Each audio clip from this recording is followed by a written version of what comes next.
Great decorating is all about the details, including a gorgeous textured set of coasters. How we love a coaster. Functional.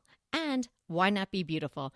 Quince has a gorgeous set of woven rattan coasters in 3 terrific colors with their own little holder that you're going to absolutely love. And if you haven't visited quince.com/DTT yet, get on over there. It's everyday elevated living without the markup.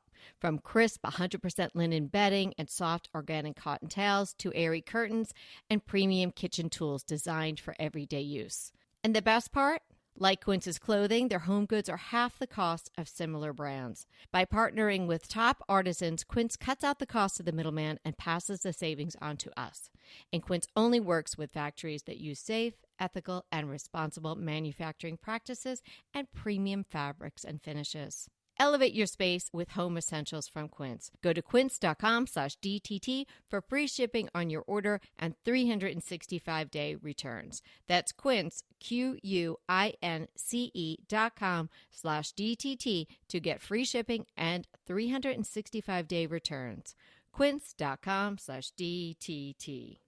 We're checking in on what's hot and what's not.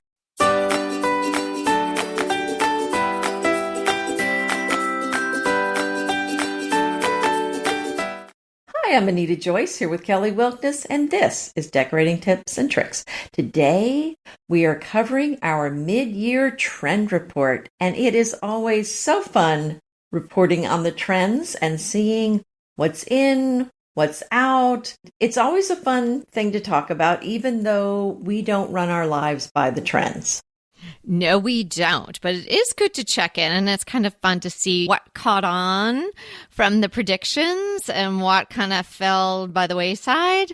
And I think the trends for 2024 were really easy to achieve in a sense. They weren't that specific item-wise.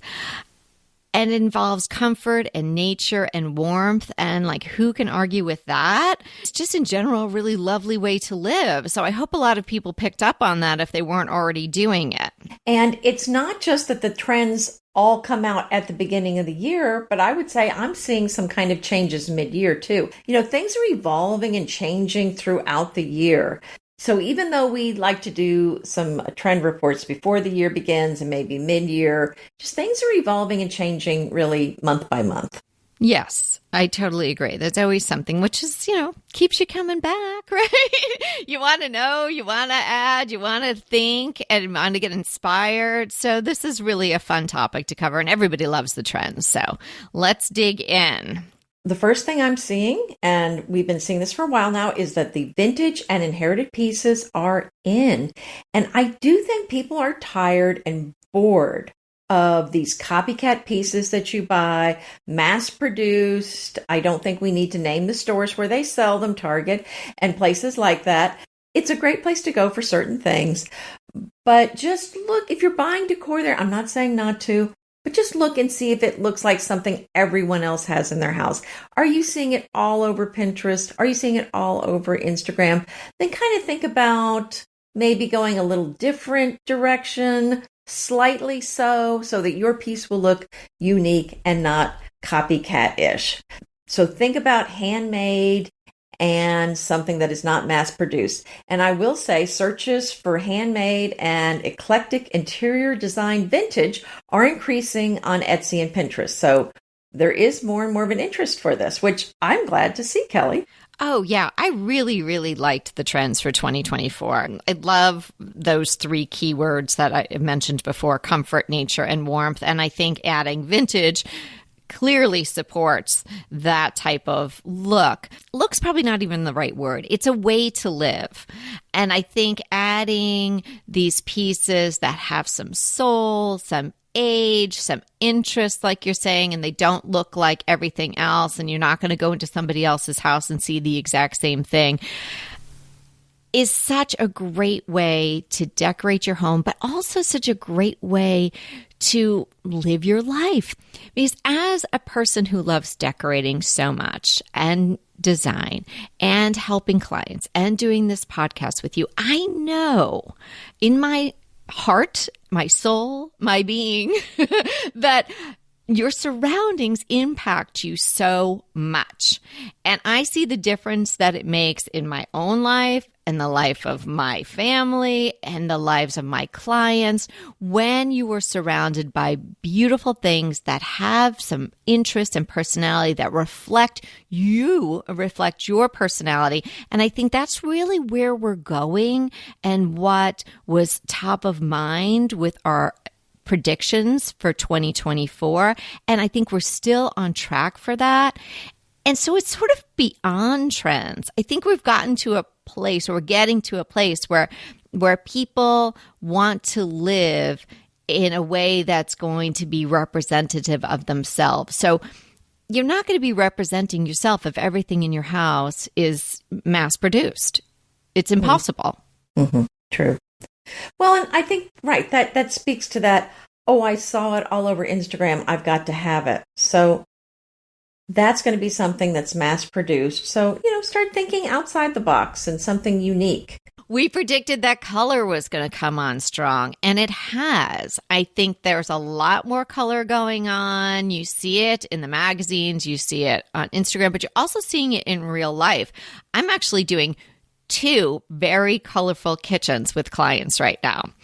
A moody green, and what a gorgeous result we are getting using the green on the cabinetry with some warm burnished brass hardware. It's just absolutely gorgeous. And then the other smaller kitchen I'm doing in a condo, we're doing the Hail Navy. It's absolutely gorgeous. So I think that talking about color for the last couple of years and everyone getting a little tired of all the white rooms and all the grayness, color is being embraced. So that was a prediction in late 2023 that in 2024 we're going to be seeing a lot of color. And I'm saying check mark on that, definitely happening. Speaking of color, I would say trends are like a pendulum. If they swing hard one way, they're going to swing hard the other direction at some point. So we saw all the cool colors, and man, the world went hard on gray. I mean, that was a hard swing toward the gray. Was. So you knew, brace yourself. We were both bracing ourselves because we knew it was going to swing the other way. And I would say the swing is in full force. And brown, I would say, is the next statement color coming up. People are moving away from the grays, and I hear people talk all the time about how they're so sick of gray. And so I think we are moving into warm colors now, away from the cool colors. First Dibs said that dark brown was in their top 3 hottest colors, followed by yellow and light brown. I'm seeing hot caramel colors, coral, persimmon, and peach and apricot. And that is showing up in a lot of prints that I'm seeing. A lot of fabrics and textiles that are available are toward the warm colors. Agree on the warm colors, agree on the saturated colors, agree that people are starting to feel a little bit more comfortable using color in their home. But I have to say, I don't think the brown trend that was predicted, and I know we talked about it on our trend report, really has caught fire. So I think brown, maybe in your little brown pieces of vintage furniture, maybe you're leaving them brown rather than going through the whole crazy paint every piece of furniture thing that was going on years ago for many, many, many, many years. So I don't think brown as a color wall color or even sofa color or a dominant color, but definitely part of the sort of the melange of nature colors. It's in there somewhere, but I don't think brown really hit hard like everybody was saying it was gonna. Well, I agree. It's I don't think it's ever going to have the ubiquitous feel that gray had, that it was on everything. I don't see that coming. And at first I was going to say, brown, no. But I am seeing it a lot of places in prints and patterns. So I do think the brown is there versus the gray. Yes. But agreed. No, I agree with you 100%. I do not see people painting their walls brown. Imagine if everybody just started painting their walls really dark brown, like when they were just like painting all their walls that gray, that cold gray, like everything's brown.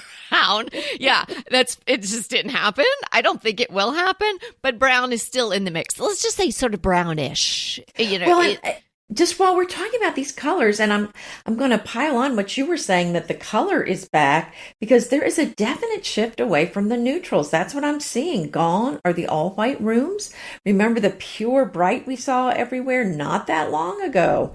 And now people are craving color. And I would say, like, personally, my home at one point was very full of color, very color saturated. Then I went very neutral. And I would say I am in between now. So I've incorporated a lot more color, but big pieces, I still have a lot of neutrals, but there's definitely pattern and color mixed in. So it's even come home here to our house, and I am loving the color and the pattern. Open concept. The prediction was, and we made it, is that it was going to kind of not be the hot choice for homeowners, and hopefully contractors and builders would catch up with that. And I think people are still looking for rooms that have some separation. This came out of the pandemic. So many people in one home and needing private spaces just to even think, let alone get on a Zoom call and things like that. And also it does go hand in glove with the whole comfort and cozy, and you're feeling like you're kind of enveloped by the space rather than just being in this open, large, multi-purpose area. But that's a hard thing to change if you have an open concept room. So obviously you're going to have some sort of hybrid. So that's what I'm seeing going on with what people are asking for and the way people are setting up their spaces. So if you have open concept and you'd like to have a little less bit of open concept, there are ways to do furniture arrangements and things like that where you can achieve a little bit more of a feel of separation.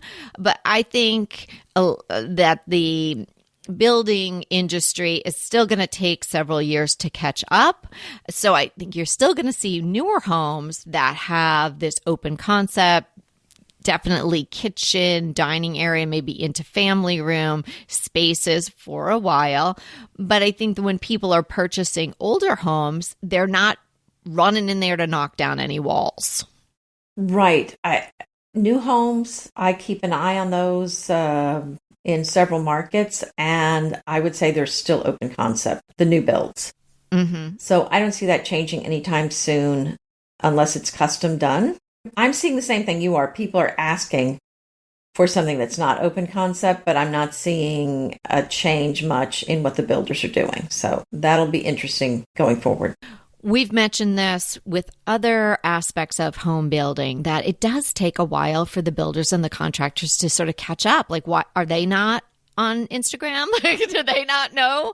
Are they not talking to people beforehand to see really what they want? Maybe sometimes things are just in the works and, this is the design and we're going to run with it no matter what people want. But I think builders, if they're listening, should really get on to the idea that people are now wanting those walls back. I'm hearing that, but maybe people don't really want it when they see how much smaller the rooms will be. So that'll be interesting to see how that irons out. Something else I'm seeing is something that is being called new romantics.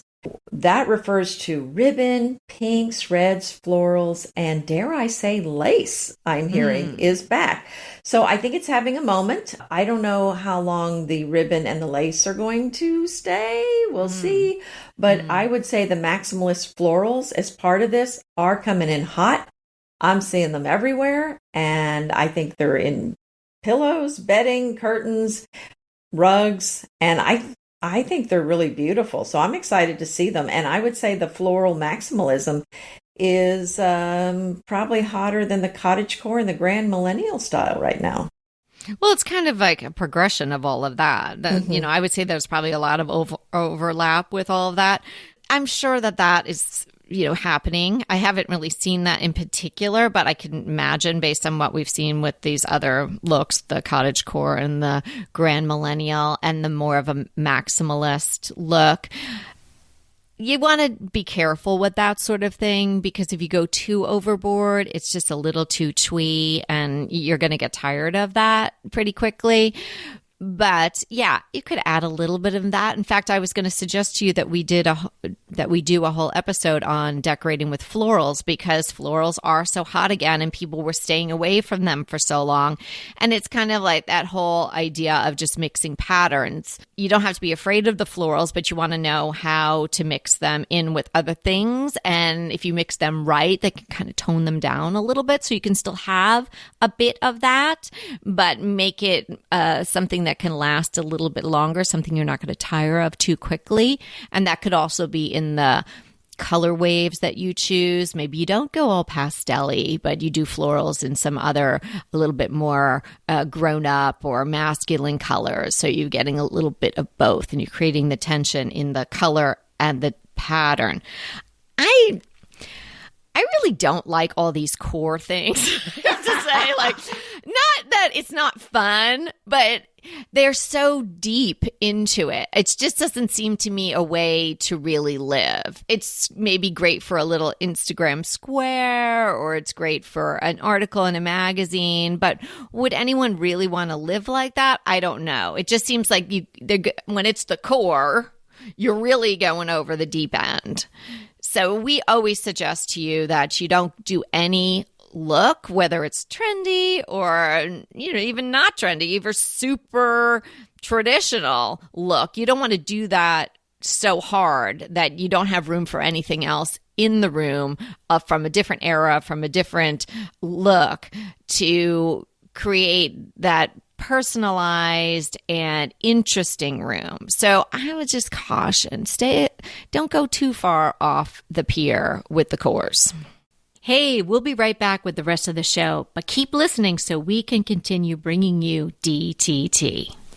I can't stop using dupe.com. This is an amazing website, service, best friend. I absolutely love it. So you find something that you really want and it's too expensive, it's a budget buster. Then you use dupe.com and you can find almost the exact thing or very similar products for much less. So I was crushing on this incredibly gorgeous coffee table. I had it in my mind, I had it in my Pinterest boards, I had it everywhere, but I just didn't have it in my house because it was too expensive. When I learned about dupe.com, that was the first product that I tested. And boy, did I find some amazing dupes. And I purchased one. So the original was almost $3,000. And Dupe showed me many choices, all the way down to under $200. Now, you may think something this extraordinary is hard to use, but it's so easy. Just type dupe.com/ before any product URL in your browser, and boom, it instantly finds you less expensive alternatives.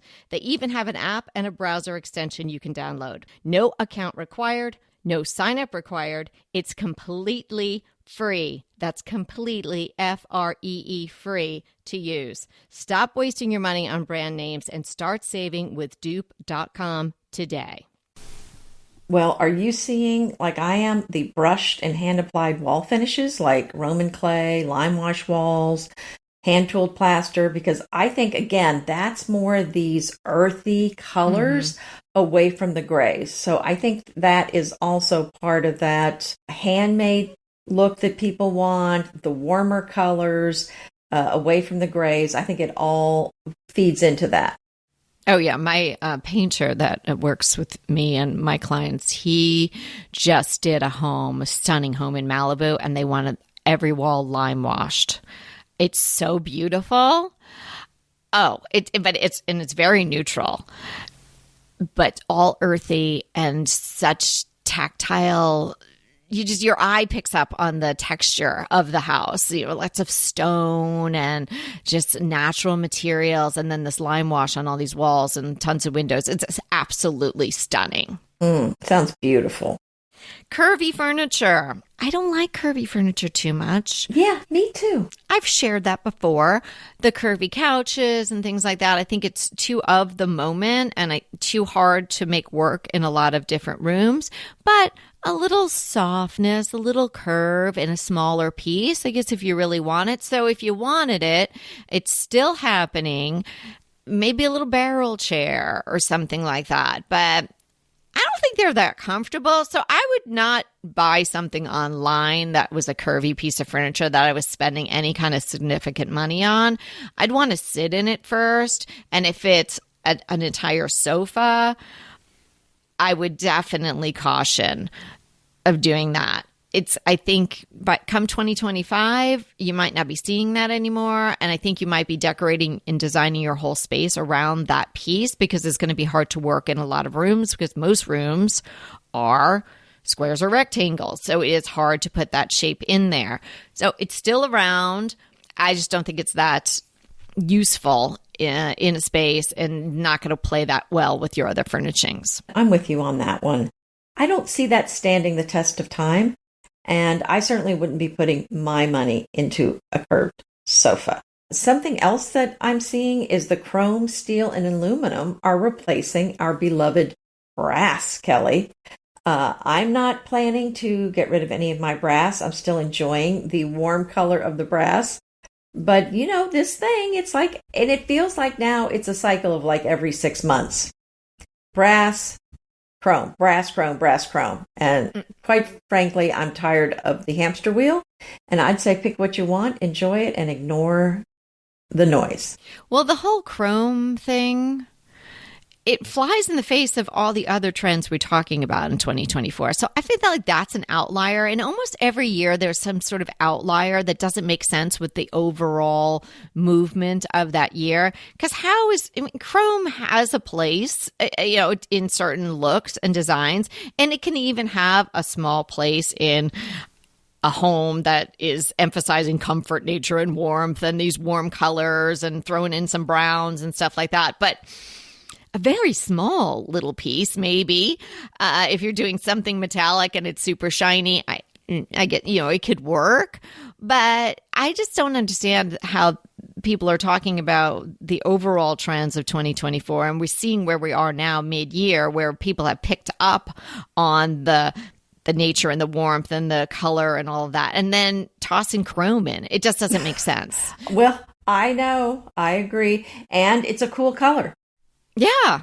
When we've talked about the warm colors coming in, brass is definitely a warmer metal. So it doesn't really make sense to me either, except that brass has been in for too long. So it looks to me like the people that sell the door handles and the faucets are saying, oh, now that you've switched over to everything to brass, guess what? It's time to switch back. Yeah, that's probably it. That's what's driving that. Home office has been a huge trend for several years now, for very good reasons. We need not cover all those again. But now I think I wouldn't say swinging, but we're edging towards the idea that you don't need such an elaborate home office with the ergonomics and with the standing desk and with the balance board and, the squeezy balls and all the office things, like a water cooler, dare I say, in the corner.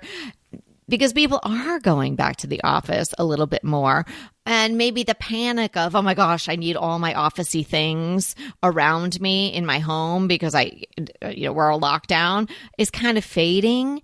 So I think people are learning how to incorporate office work and private time in their home in different ways that are not so obviously office-y.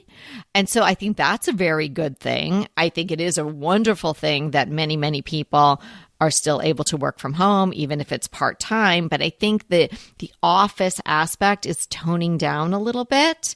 And along with that is the idea of less obvious tech. So for a while there are two separate concepts, so I'm just joining them here. There was the idea of everything. Oh, smart everything, smart this, smart dog, smart blinds, smart doorbell, smart yada, yada, yada. And we were surrounded by a lot of techie things supposedly to make our lives easier. But, sometimes those things break and it's not that easy because you just don't have a cord or something, or you just don't have a doorbell to ring.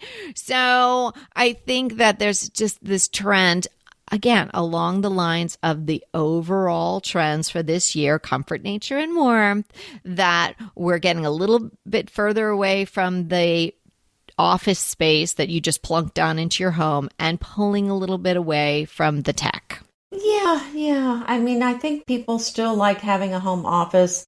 I think there is more flex work opportunity these days. So I think it's nice to have a work at home space. But yeah, it does. The thing that looks too techy and over the top, cold, officey looking, I'm not so crazy about that. Let's make it comfortable, cozy, and a little less stress filled. Yeah. So if you've got something going on like that at home still, it's probably not that pleasing to your eye, and maybe you can be doing it a little bit better. So maybe just think about that space. Maybe can it be moved someplace where it's not so obvious? Do you need the filing cabinet? I'm just throwing out ideas. Can you get a different kind of desk? Maybe go get a vintage or a thrifted desk and sort of soften it up with having an older piece of furniture as the main piece in your home office.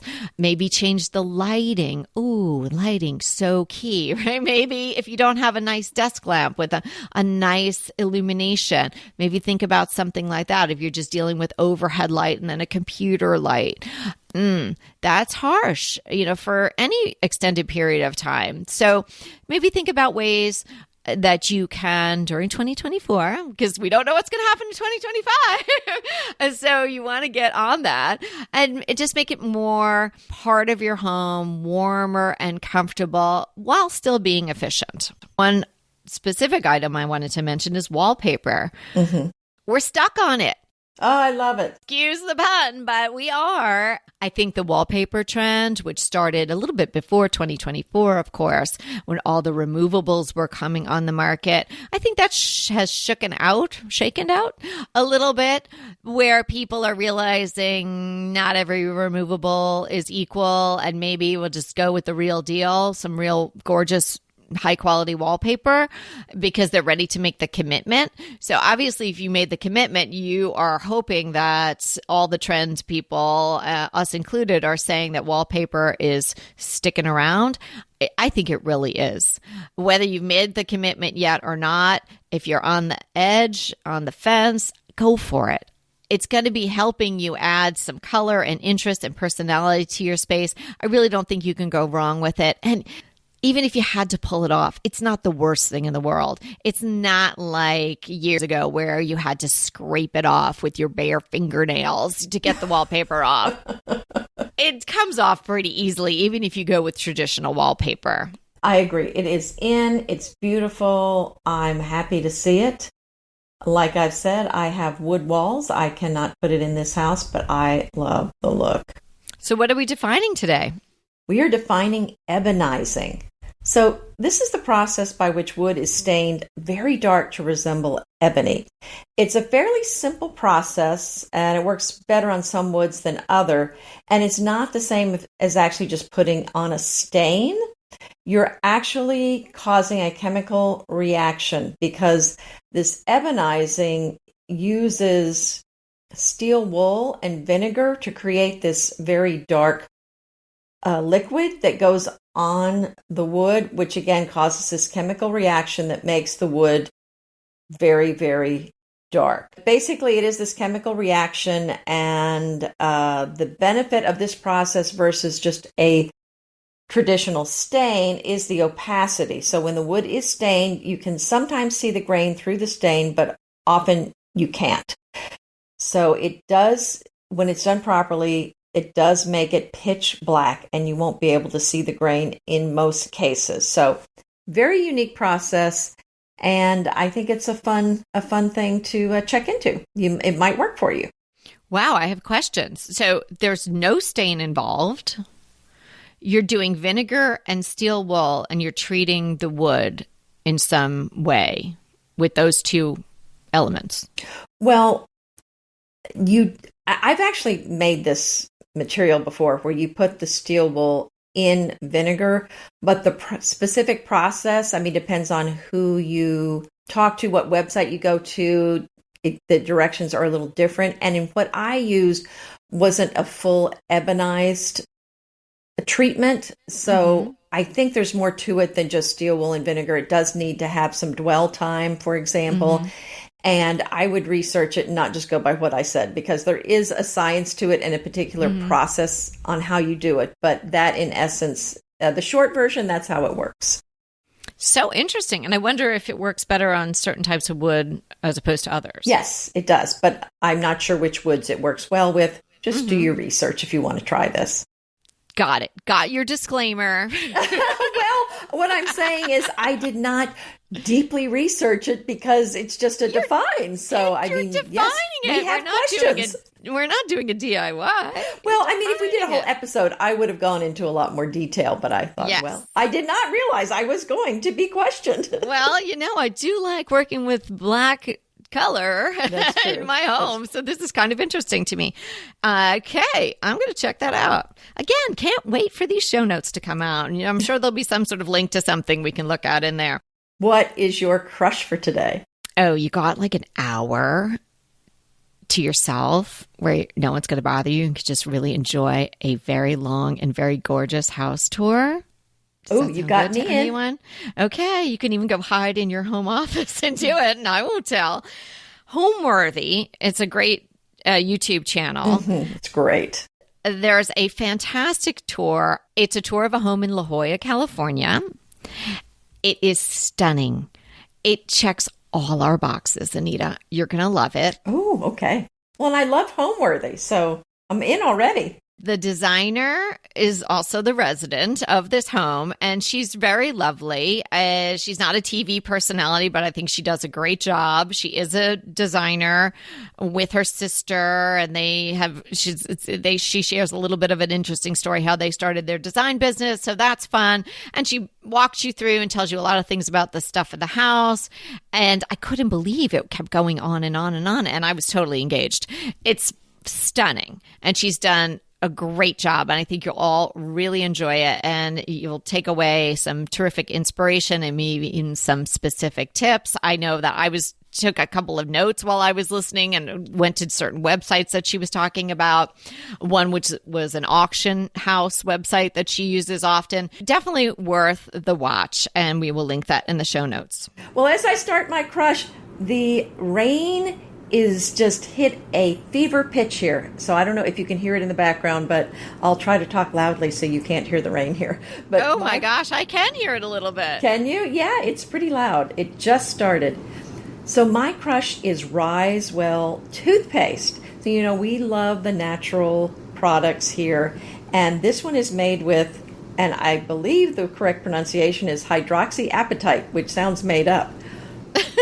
But this is a naturally occurring mineral that makes up apparently over 90% of your tooth enamel.